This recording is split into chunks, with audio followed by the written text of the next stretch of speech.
100% ස්වාභාවිකව ලබාගත් සාරයන් සමග නව ලයිෆ් බොයි කෝමාරිකා.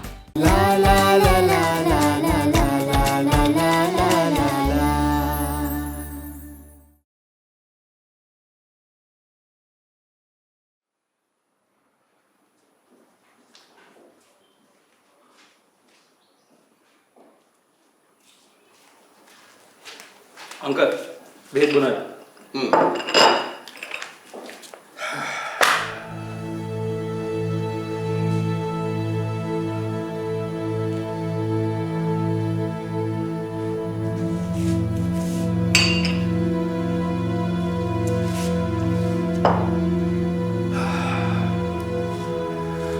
अंकल එපා මට මේ බෙහෙත් විශ්වාස නැහැ. ඇයි අංකල් එහෙම කියන්නේ? මම සෑහෙන කාලයක් මේ බෙහෙත පාවිච්චි කළා. කිසිම දවසක මාව ෆේන්ට් උනේ නැහැ. අනික මගේ ඇඟට දැනෙන්නෙත් මහා පුදුම තේට්ටුවක්. මීට කලින් එහෙම දැක් වෙලා නැහැ. මේ අංකල් කියන්නේ මේ බෙහෙත මාලක මට පේන විදිහට डॉक्टर මොකක් කර වැරද්දක් වෙලා තියෙනවා. එහෙමනම් වෙන්න බෑ අංකල්. මොකද මම ප්‍රෙස්ක්‍රිප්ෂන් එක කියවලා බැලුවා. ડોක්ටර් ලීලා තියෙන්නේ නම් මේ ඉන්ජෙක්ෂන් එක තමයි. මාලක පුතා මං ජීවිතේ මෙච්චර දුරක් ආවේ අනෙක් මිනිස්සුන්ට නොදෙනෙච්ච ගොඩක් දේවල් මට දැනුනේ හින්දා. මට මගේ ඉව කවදාවත් වැරදුනේ නෑ මාලක. अंकल මට මොකද්ද කරන්න කියන්නේ? ડોක්ටර්ට එන්න කියන්නේ. බට ආපහු මගේ බෙහෙත් ටික චෙක් කරලා බලන්න ඕනේ. ඒත් අංකල් ડોක්ටර් එනකල් බෙහෙත් ගන්න නැතිව ඉන්න එක නම් එච්චර හොඳ අදහසක් නෙමෙයි නේද? අදහස හොඳ වුණත් නැතත් ඔය බෙහෙත් ටික චෙක් කරලා බලනකම් මම ආපහු ඔය බෙහෙත් ටික බොන්නේ නැහැ. Please go. Okay uncle.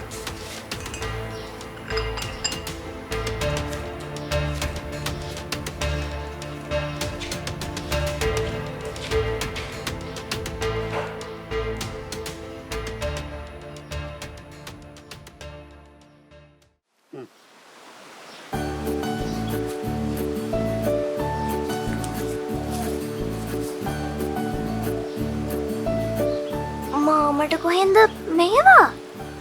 මං එනකොට අරගෙන ආවා. බෝ බලන් එනකොට මට හිස් අතින් එන්න බෑනේ දෝනියේ. මට මාමගෙන් ප්‍රශ්නයක් අහන්න තියෙනවා. ප්‍රශ්න. හරි මොකද්ද ප්‍රශ්නේ? මාමයි හැමෝටම පේන්න ආවේ. මම එහෙම පේන්න ආවේ මේ මට ඕනුනේ මේ හැම ප්‍රශ්නයක්ම මේ වෙද මාත්‍යට කියලා දීලා මේ හැමදේම විසඳලා දාන්න. හැම ප්‍රශ්නයක්ම කිව්වේ දැන් අපිට කිසි ප්‍රශ්නයක් නැහැ නේ. මමත් ගෙදර ආවා. හිච්ච මමත් ආපහු ආවා. ඔබ ප්‍රශ්න කියලා නොහිතන හුඟක් ප්‍රශ්න අපිට තියනවද උනේ? ඒ මොනවාද? ඒ මොනවාද කියලා උඹට දැම්ම තේරුම් කරලා දීලා වැඩක් නෑද උනේ? මේ ප්‍රශ්න හැම එකක්ම විසඳුනාම ඒ ප්‍රශ්න මොනවද කියලා උඹට තේරෙයි. මට දැන් ඕනේ මේ වෙද මහත්තයට මේ ඇත්ත පැහැදිලි කරලා දෙන්න විතරයි. දෙයියනේ ඒ කියන්නේ මේ හොල්මනට ඕනේ හැම ඇත්තක්ම මාමට කියලා කෙල්ලව අරගෙන යන්න.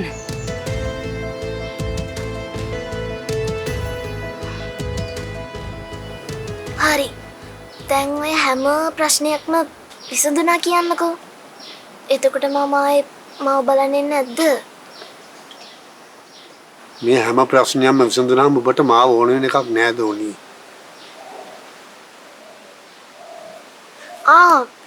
දැමියකට මමත් එක්ක කතා කරන්න ඕනේ කිව්වා. මේ මාව බලන්න. ඊයවල් එකටද? මේ දැමියකට මමත් එක්ක කතා කරන්න ගොඩාක් දේවල් තියනවලු. එයා තමයි අද මමට එන්න කියන්න කිව්වේ. ඔය දැමියා? ඒක නම් ඉතින් දෝනේ මට ආදරයකට කිපි දෙයක් වෙන්න බෑ. ඇයි මාමා එහෙම කිව්වේ? ඔය අධ්‍යාමියා කියන්නේ කවුද කියලා මං හොඳට දන්න හින්දා.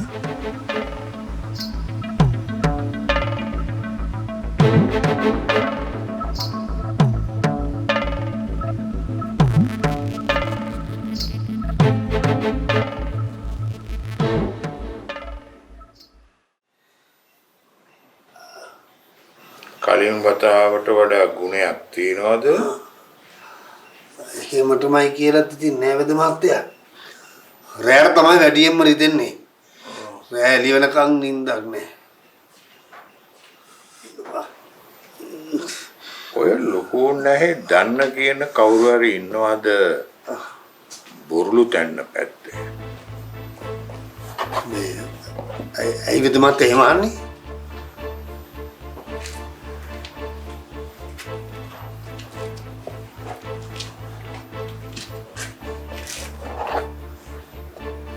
අපි මේ චූටි මැනිකේ කියනවා ලොකු නැහැ වගේ කෙනෙක් ගැන මතකයක් තියෙනවලු.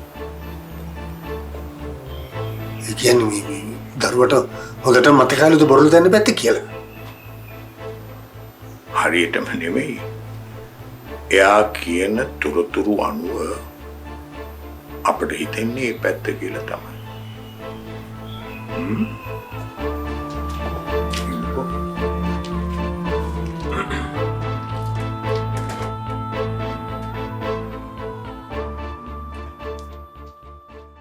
නිවසේ මෙවැනි මත් පිට රැඳෙන විස බීජ 99.9%ක්ම විනාශ කරන විම් ක්ලීනර්ස්.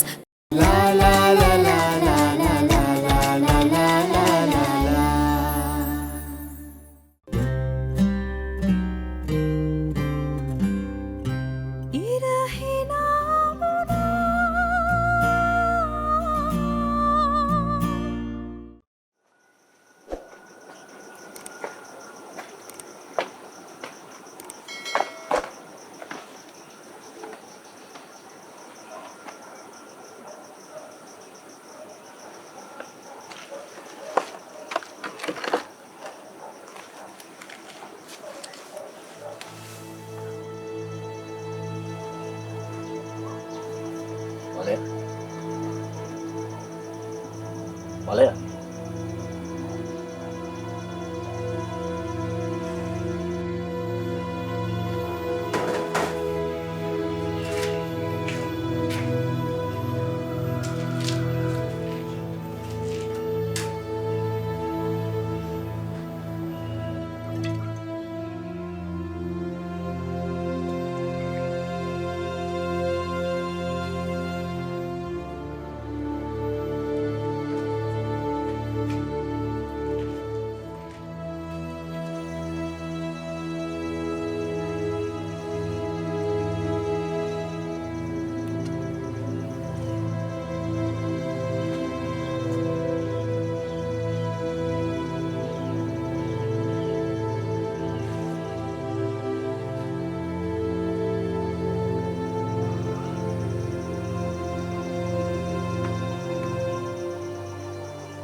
මන් දන්නවා ඔය කවුද කියලා.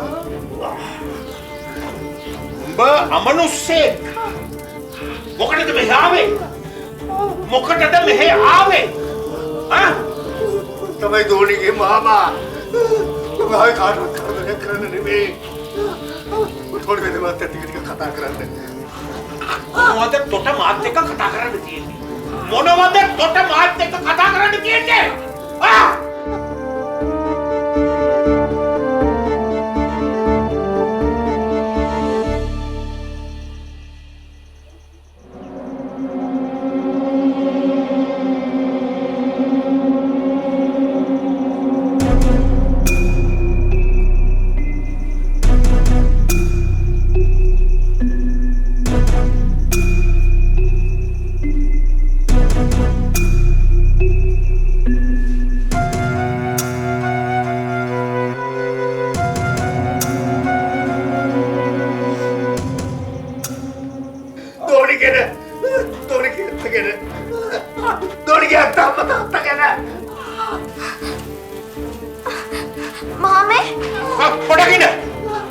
මොකද්ද මේ ළමයා බලකට? අනේ මොනවද යට කරන්න හදන්නේ? අනේ යට කරදරයක් ගන්න එපා. එයාට පාඩුවේ ඉන්න දෙන්න. අනේ තාත්තේ. කමරේට අරන් යන්න දරුවව. අර ඉන්නේ යන්න. චූටි මැනිකේ අපි අංගෙට එන්න.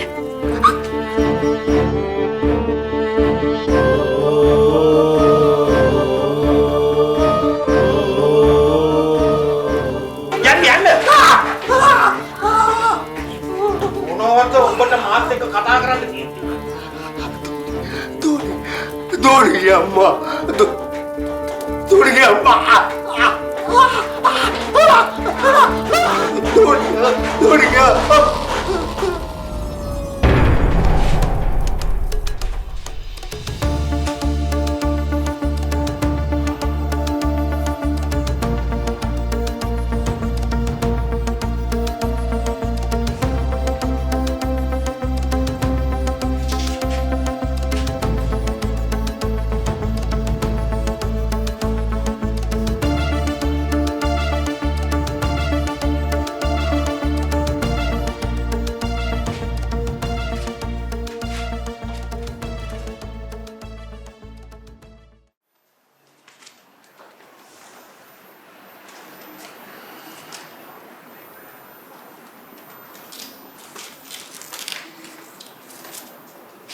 डॉक्टर මට දැන් වැඩි ආයුෂ නැහැ වගේද? ඩැඩි යුරින් ඉන්ෆෙක්ෂන් එකක් නිසා මේ වගේ එකපාර ෂුගර් ලෙවල් එක අඩු වෙන්න පුළුවන්. මම බැලුවේ මිස්ටර් ප්‍රින්ස්ට එහෙම ප්‍රශ්නයක්වත් තියනවද කියලා. ඒකයි මම මේ ටෙස්ට් කරන්න කිව්වේ. ડોක්ටර් ඩැඩීට එහෙම ප්‍රශ්නයක් තියෙන්න පුළුවන්ද ડોක්ටර්? නෑ හරි. වාසනාවකට එහෙම ප්‍රශ්නයක් නෑ.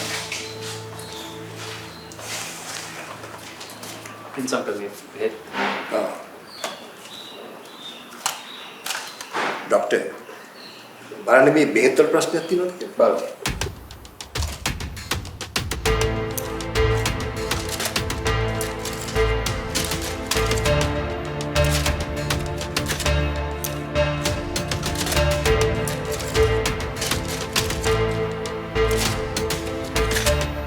නෑ බෙහෙත් වල නම් කිසිම ප්‍රශ්නයක් නෑ.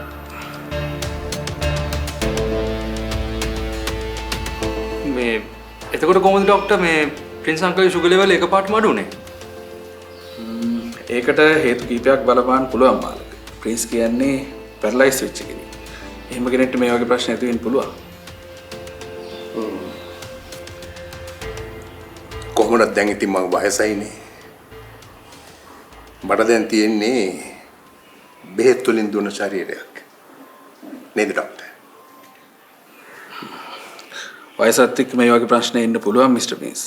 වයසට යනකොට කොහොමත් අපේ ශරීරය දුර්වල වෙනවා. හැබැයි ඒක නිසා දැන් ඊටත් වඩා පරිස්සම් වෙන්න ඕනේ. බේත් ටික දිගටම පිළිවෙලටම ගන්න ඕනේ. හරිනේ. ඔයාලත් දැන් ඉස්සරට වඩා ප්‍රින්ස් ගැන හිතන්න ඕනේ.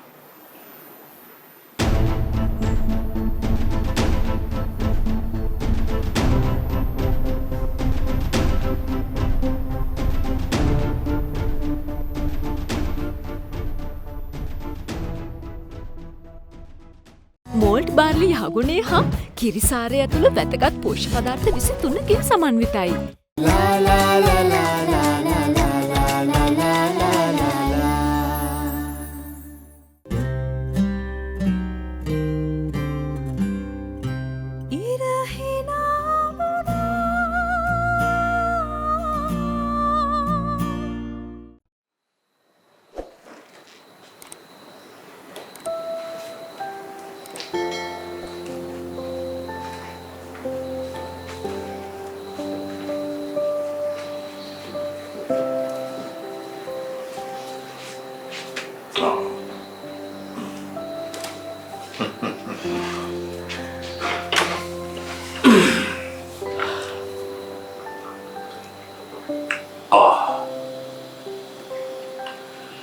මේ වගේ සීතල වෙලාවකට කෝපි මසුරම් බිසු. මගේ ඔළුව නම් හොද්දටම අවුල් වෙලා තියෙන්නේ අපේ මහත්තයා. මේ ආයෙත් සැරයක් කඩම් පාත් වෙච්ච අමනුස්ස ප්‍රශ්නේ හන්ද. දරුවෝ නේද?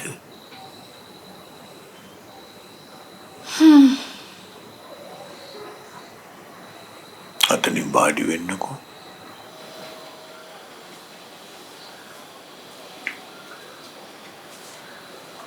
මම ඔයාගේ ඔළුවේ තියෙන ප්‍රශ්නේ විසඳන්න.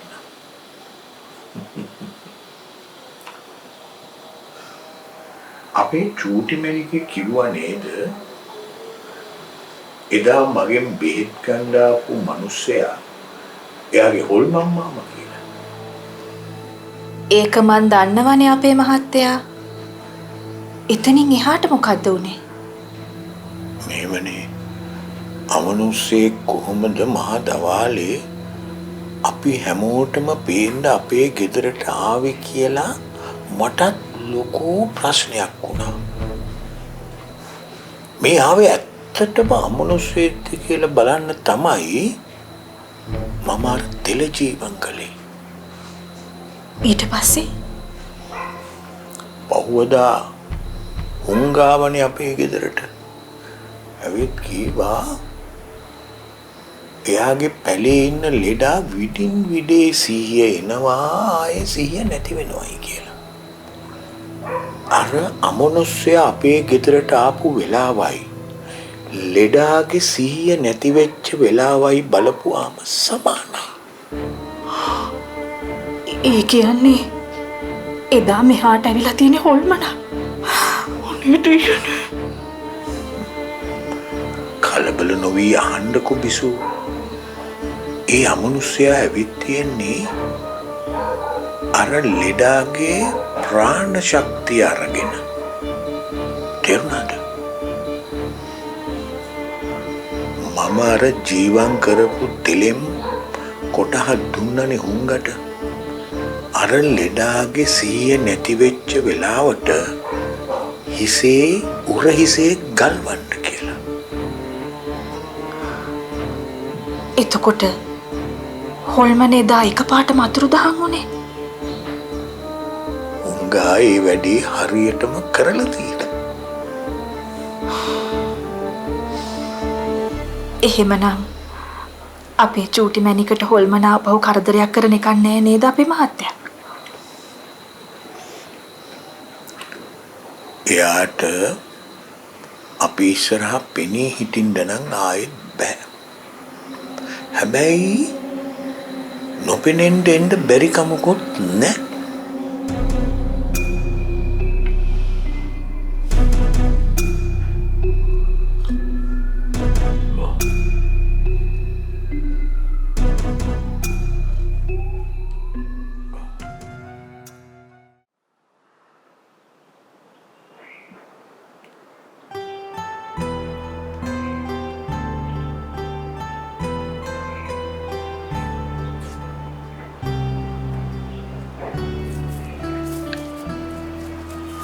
හාමුදුරනේ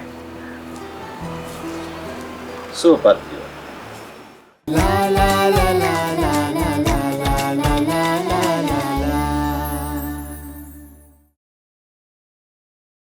එදා මට නැති වෙච්ච හැම දෙයක්ම මං එකින් එක ආපහු ලබා ගන්න අපේ හාමුදුරනේ. මේ හලෝ. දන්නවද වැඩ? ඔයාගේ හොල්මන් මාමා ආපහු එන්නේ ඇයි? ඔය කෙල්ල ස්පිරිතාලට ගියේ වාසනා බලන්න කියලා අපේ ටිකක් හිතුවොත්. ඒ වාසනාගේ වෙද ගෙදරයි අතර මොකක් හරි සම්බන්ධයක් තියෙන්නම ඕනේ.